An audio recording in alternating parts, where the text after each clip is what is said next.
Okay, now that we filter the data, let's talk about sorting the data.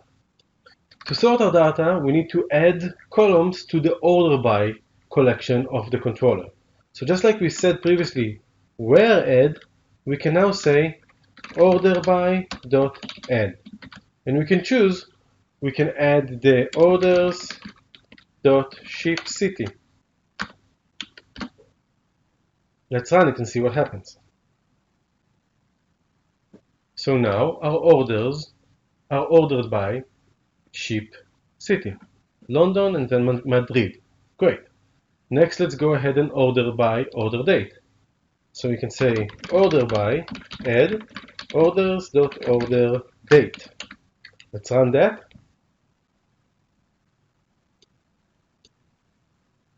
So now it's ordered by order date. But what if you want a descending order? If you want to have the latest order on top, then we can add another parameter saying the sort direction which we want. Notice how I press comma and I got a parameters definition, and I can scroll through the different overloads. So I want to add the sort direction. I'm going to hit space, and it's going to allow me to choose from the sort direction enum, just like we've seen in the basic C# training, where we could choose the buttons from the message box.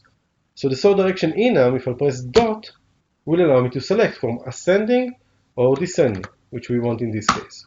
So let's do that.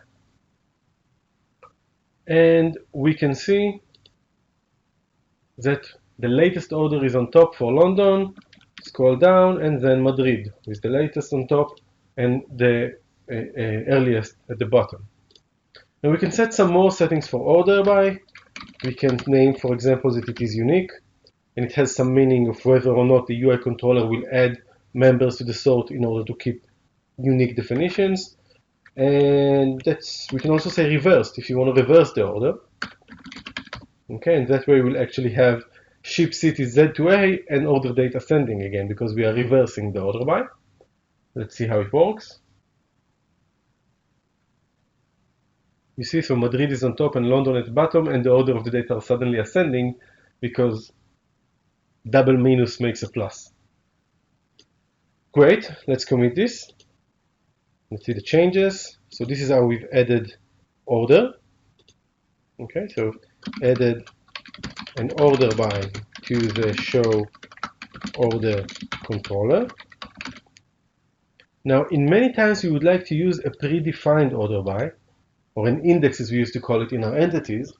And basically an index in an entity is nothing more, for the majority of the code, nothing more than a pre-paired order by. So instead of using these 3 lines of code, I can choose an order by from the ones that comes with my entity. I can say order by equals and choose orders dot sort by, and I can choose any sort by that I want over here from the ones that obviously exist in my entity. I can choose customer ID over here, and it will order by customer ID, which of course I don't have on my screen, so you won't be able to see, but you get the picture. Perfect. So let's keep it like this. Let's use the custom order by that we created and also lose the reverse.